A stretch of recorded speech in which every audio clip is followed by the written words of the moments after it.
Another night, another walk-off. I'm going to tell you what team this Chicago Cubs group reminds me of.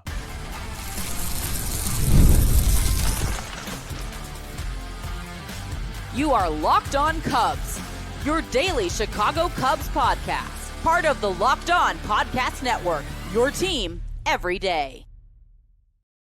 I am Sam Olber. He is Matt Cozy, and you are Locked On Cubs, part of the Locked On Podcast Network, your team every day. And your team has won 14 straight ball games at home. They've won 18 of their past 21 games, and they've walked off 3 straight nights. I don't even know where this show's going tonight, Matt. We're going to talk about a bunch of stuff. We're going to have a good time. Unfortunately, we have some bad news to report later on with a Cubs pitcher injury, but we have to start again at Wrigley Field, where the Cubs, this was a weird game. It felt like they were in control from the beginning, but it felt like they left a lot of opportunities out there, and it finally came back to bite them where we didn't know that Ben Brown and Daniel Palencia would both be unavailable in this game, which caused Corbin Martin to come in a big save spot in the 9th inning. He didn't get an out and gave up 3 earned runs, and then Milner came up, gave up a run. So the Cubs were down 6-4, bottom 9, man on first, 1 out, and Pete Crow-Armstrong comes to the plate and has his first real moment of the season, game-tying 2-run homer. And then, of course, the guy we all predicted, Mr. Thornton comes in, Trent Thornton, that is, throws a scoreless 10th, and then the Cubs walk it off in the bottom half. Where do you want to start? When Ashcraft went 2-0 to PCA, that's when I had my moment in this game where I let out a laugh, and I go, wait, are they going to win on a walk-off again?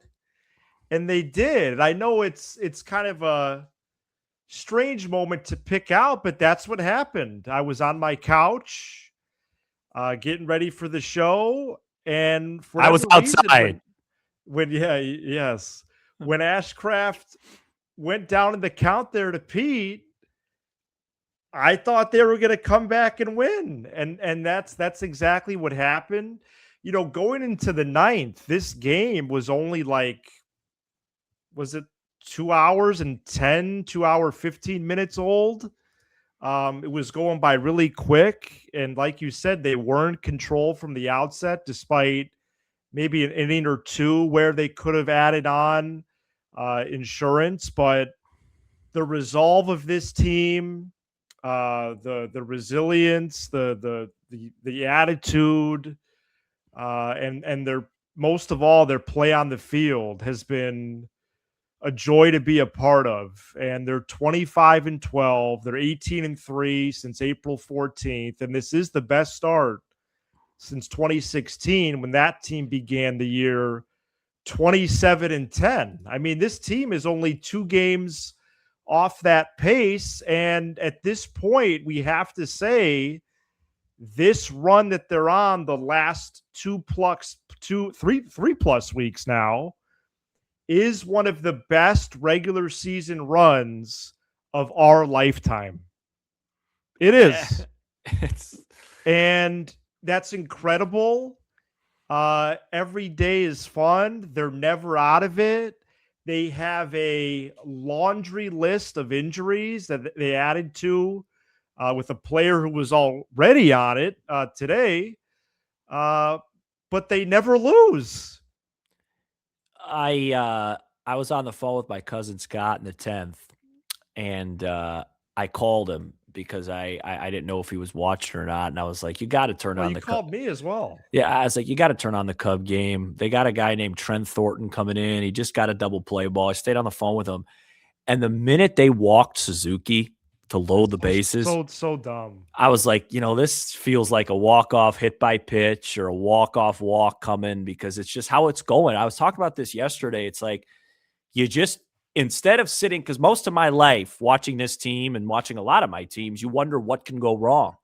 And when a team starts playing like this, you start to wonder what's going to go right. How are they going to figure out a way to win? How are they going to figure out a way to pull this off? And Dare I say, this team right now has a little bit of 2025 Milwaukee Brewers vibes right now. Just in the sense, I remember you saying 20 times last year, they just don't lose. And I mean, imagine watching this from a Brewer perspective. This is what it was like watching them last year when they rattled off 25 out of whatever it was. Yeah, 30 out of whatever. They had 3 big streaks. So yeah, this is tracking. Yeah. And it was just like, you would watch the game and you would go, how are they going to pull it off today? What's going to happen? Right. Because let's be honest, I don't think they played particularly well tonight. They were good defensively. Colin Ray was okay. They did not have a lot of good at bats with runners in scoring position, even going all the way in the 10th inning. Ian Happ had a tremendous game. He struck out in the 10th. Nico was not good today. Moises was not good today. Like they did not. This wasn't a Banner Cubs performance. They blew the lead. Yeah, they blew the lead. Like they did everything. Which is the first time that's really happened all year, but still. Right. It was just, my point is it wasn't like one of those games where you're like, what a battle. Like it was just, they just found a way. They ultimately just found a way to win a baseball game today. I mean, I'm looking at it right now. 0 for 5. How many games are you going to win when your top 2 goes 0 for 8? Or 0 for 9 if you want to count Conforto's pinch hit. Hap and Pete were the only guys that really did much. And then, their bullpen. And then how about they have a sack bunt right back to the mound. They don't get the easy out. They hesitate. They throw it to third. That was a tough one for me to see. The fire alarm was going off my place. I was outside watching that with some firemen, giving them some updates on the ball game. Were they interested? No. But ultimately, this is just one of those things. You just have to enjoy this ride because it's not going to last forever. And I've never seen a 180 like this in a season. I mean, mid-April, they're 7-9. It's a snore fest. You're like, all right, you knew they were going to get going. But to go from 7-9 to this is truly one of the biggest changes I've seen in such a short amount of time. Yeah, they went from a team that was in the first 16 games they're putting us to sleep to a team where we can't fall asleep because we're so jacked. Right. Well said. I'm so excited. I couldn't sleep last night. What's going to happen tonight? No, yeah, especially when the show gets uploaded tonight. And how many unsung heroes, Sam, are they going to have? Trent Thornton is on the list now. Is it Rollison or Rollison? I think it's Rollison. I think I said Rollison last night. Oh, wow. Nice bunt by Amaya, by the way. Yeah, unfortunately, it didn't get cast in the way it was supposed to. But okay, I thought Bregman had a good game defensively tonight. So did Swanson. Yeah, well, don't tell that to the OAA people and the defensive war people. No, I'm sorry, but he was down. Actually, I'm sorry. I'm not sorry. He was great. Who are you apologizing to? All right. Not Fangraphs. Tired of them. Yeah, well, Fangraphs has the Cubs at 84, right? Or what is it going to be? No, they have them at 90 wins now. Oh, if we finally got to 90. What do they have the Dodgers, about 88 and a half? I think it's like 95. Okay, great. Like that. How about the fact, too, that it's 3 straight walk-offs against a team that you're competing for a division title with, too? I mean, important. These 3 games against the Reds, you're banking in wins. Now, all of a sudden, you're 4-2 against the division. They're very, very important wins, and I've never seen anything like it. I was getting ready for the show when I came back from upstairs, and I was like, all right, they're down, whatever. I start doing it, and all of a sudden, it's funny you said that right when it got to be 2-0 to Pete. That's when I was like, maybe I wait on this. Let's just enjoy this, Let's enjoy this moment, see what happens. Yes, and lo and behold, on a pitch, by the way, that was below, wasn't even close. Oh, Chase Ray. It was a ball. That's not what he does, folks. He hits pitches that he's not supposed to hit. That's the name of the game, and that's what it's going to be for now. Nobody's going to complain when it finds the 5th row to tie the game and creates bedlam at 1060 Clark and Addison. Well, maybe you could use the Chase Ray when you try out for The Voice in a couple of years. But also, when Burke did go 1-0 to Bush, I turned to Kira and I said it's going to be a walk-off walk. Yeah, Where are you with Scott? I said walk-off walk, or even a little bit, part of me thought like a walk-off hit by pitch. Yeah, walk-off pass ball. Yeah, something was just like, something was happening there. Now, I will say, I did lose my cool a little bit when Bush didn't challenge the 3-0 because I thought it was a ball. Me too, and Counsell came out. Yeah, that was a smart move by Counsell, by the way, who didn't have his best game, but he's been great. That was so much from this game. Sam, yeah. To keep going. Let's continue this after the break, and then we'll get into Matthew Boyd later. But more on this game coming up next.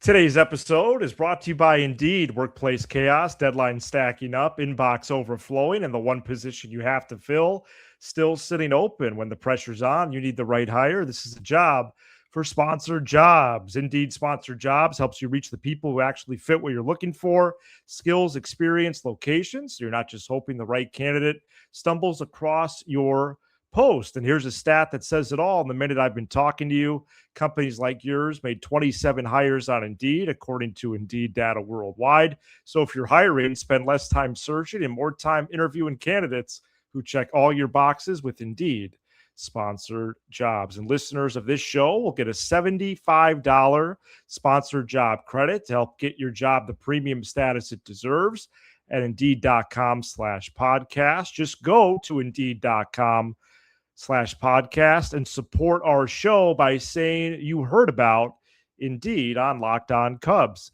Indeed.com/podcast. Terms and conditions apply. Need to hire? This is a job for Indeed Sponsored Jobs.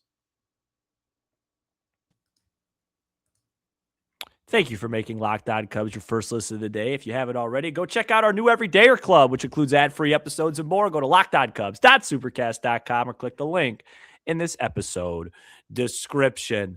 All right, more on this game. I didn't think Colin Ray was particularly sharp, but he only allowed one earned run. And I said this last night.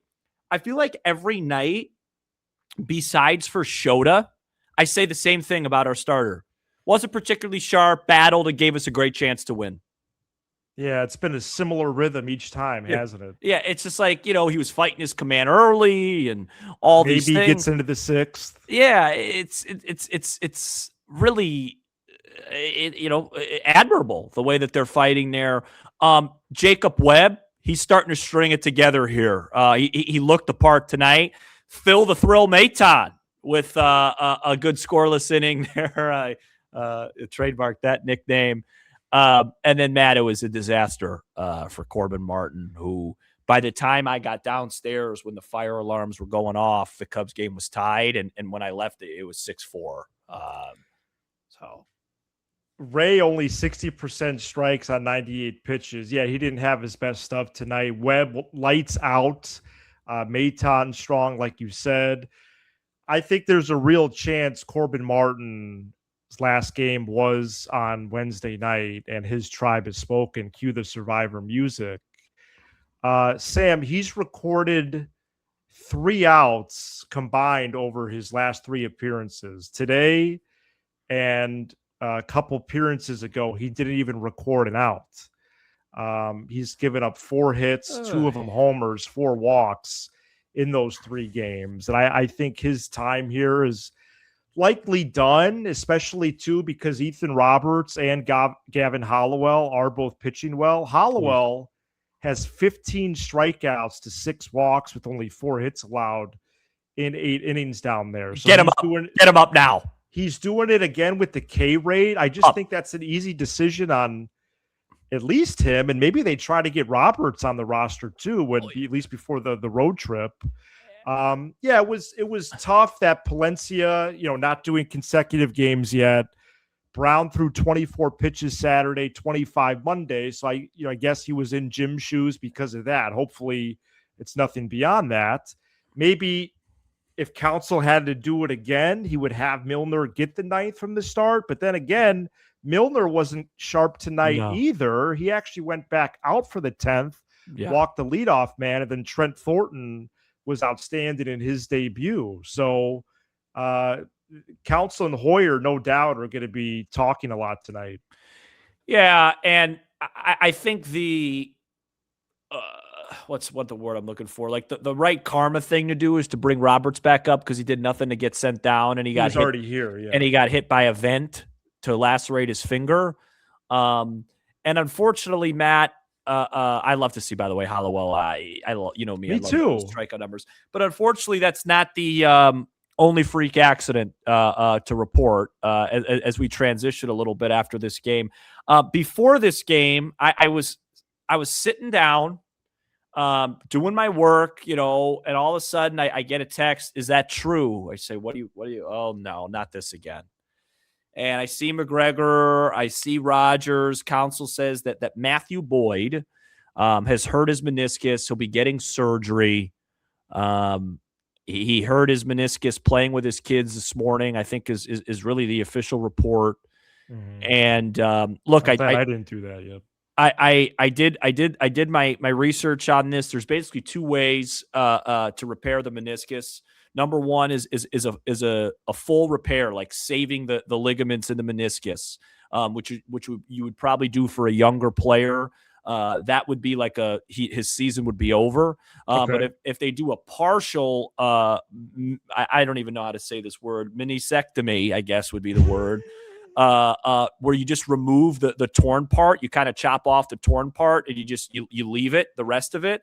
Then it's only like a 4 to 6 week recovery. And I would assume, right. and the negative of that is that it could affect you in your later years, but Boyd's towards the end of his career anyway. I could be wrong on this. I think Dwayne Wade had the latter. Oh, yeah. Okay. And obviously it shortened his career, but he came back soon. So hopefully it's only like a 6 week absence. But when I heard this, I almost fell over. Yeah, so maybe he could be back over after the All-Star break or something like that. That would be nice. It's a loss that automatically becomes bigger because Horton and Steele are already on the IL, and the starting pitching prospect who is closest to graduating, Jackson Wiggins, is also injured. So it would have been a loss already. But now it's just exasperated by what's already happened before this, not to mention Boyd has barely been back since the last time he was on the IL this year. I mean, this is the opening day starter of the team, a guy who had an incredible year in 2025, contributed in the postseason, and you have internal options that don't exactly pop off the page. Now that we're, thinking out loud, a lot of people use that phrase incorrectly, talking out loud. It's thinking out loud. Of course, we talk out loud all the time. Could let me write that down. Could Ben Brown have been in Jim's shoes tonight because he's going to the rotation this weekend? Great point. You know what I mean? I think that's probably option 2, though. I do know what you mean. Assad is option 1. I think Vince Velasquez is option 3, who the Cubs signed to a minor league deal in the offseason. He's been pitching at AAA. He actually did appear in a game a few weeks ago for like the day or two he was up, and then he went back down. Velasquez, the former Philly of 6 years, 10 years in the bigs, over 750 innings. And then option 4 is Jordan Wicks. So you have internal options until July when they figure to be active in the trade market. But then again, that's what we said last year, and it didn't happen. So I think they're going to try to do what they can internally or very small additions externally. Still such a while away until the deadline anyway. But my guess it would be Assad the first time through, but we'll see. More on Matthew Boyd's injury coming up next.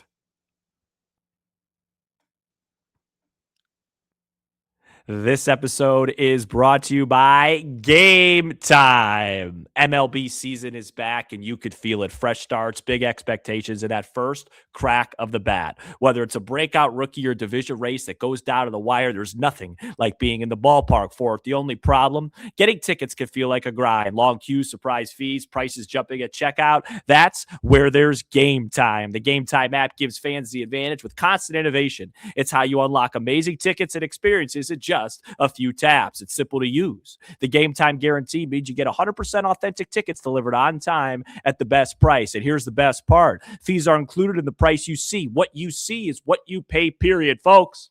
Monday night, I use Game Time. I don't know if you saw some of my stuff on social media. I was sitting like 8-9 rows behind the Cubs dugout. I could practically, I even shouted out to counsel. I said, nice haircut, Skip. I mean, it was some of the best seats I've ever had. Unbelievable price. Decided, I don't know, I texted Matt maybe Sunday night that I was going to go. I mean, super last minute, super quick, super easy. 2 taps and it's done. No stress, no hidden fees, just great seats and minutes. That's what makes it so easy to decide last minute to hit a game. So take the guesswork out of buying MLB tickets with Game Time. Download the Game Time app, create an account, use code LOCKEDON for $20 off your first purchase. Terms apply. Again, create an account, redeem code LOCKEDON for $20 off. Download the Game Time app today. We're back here on Locked On Cubs. I'm with Matt Cozy and I'm Sam Olber. We're lifelong fans taking our passion into a discussion with you on all things Cubs. And thank you for making Locked On Cubs the #1 Cubs podcast in the world. Yeah, all great points by you, Matt, to be honest with you. I actually didn't think about the Ben Brown thing. It's really wise of you to point that out. For me, I guess the last thing I'll say about the Boyd injury is, look, I mean, we could sit here all day and talk about how we've never seen anything like this before because we haven't. But why the Horton injury hurt so bad, why the Steele setback hurt so bad, it almost wasn't even as much. It was those guys, plus now you're relying on guys that don't have a track record of being healthy throughout the year. Cabrera, Boyd, J-Mo, mainly. All those guys have a pretty extensive injury history. Now, J-Mo's usually just one IL trip and done.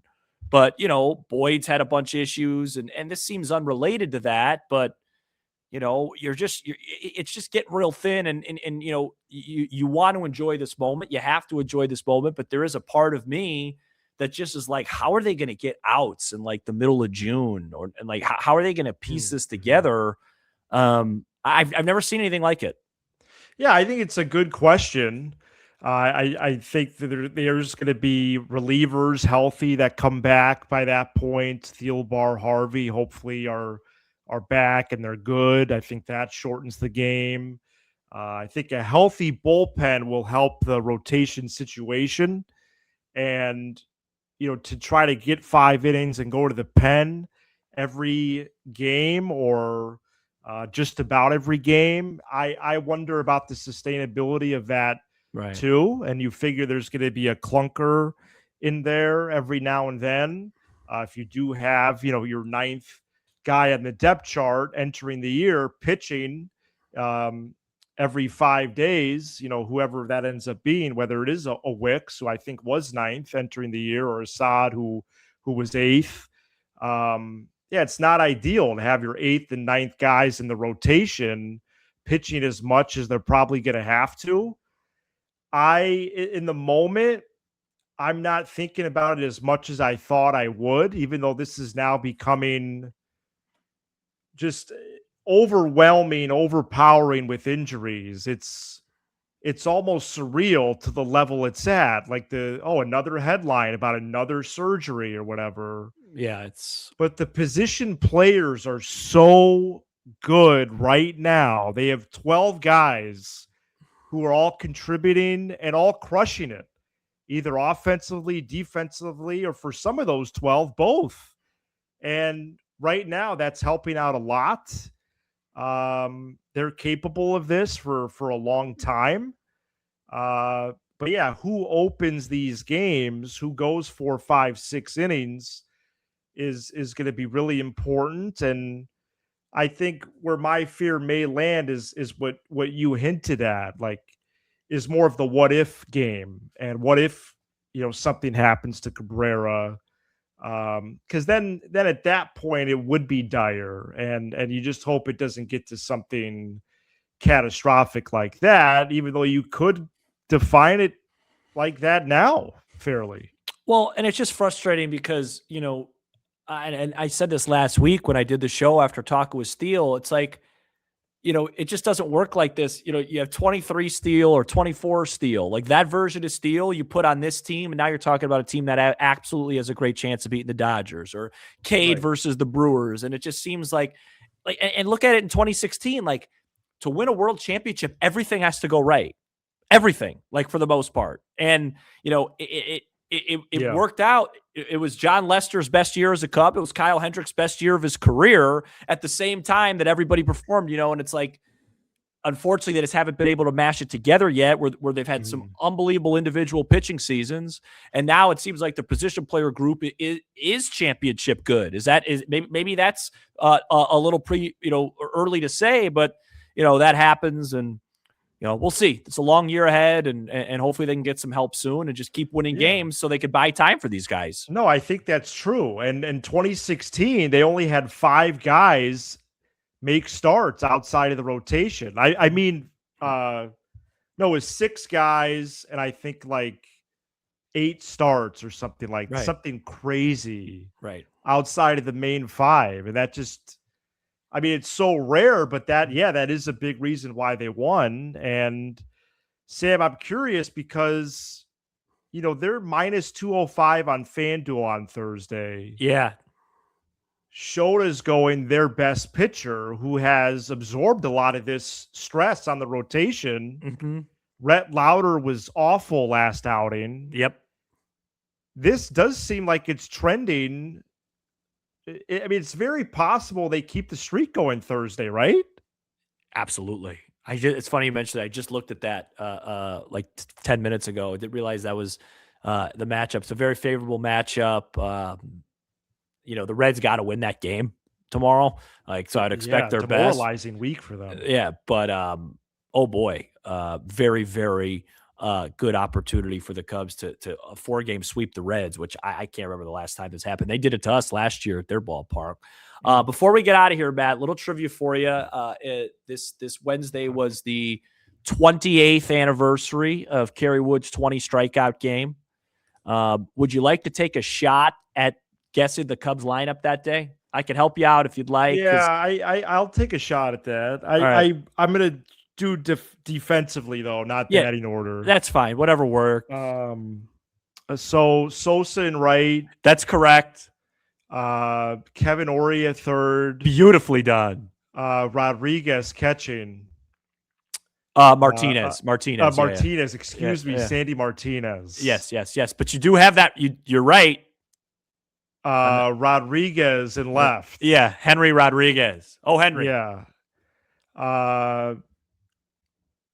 Let's see, 1998, right? Yeah, you're doing great. Center field. So that's a tough Jeff one. Blauser.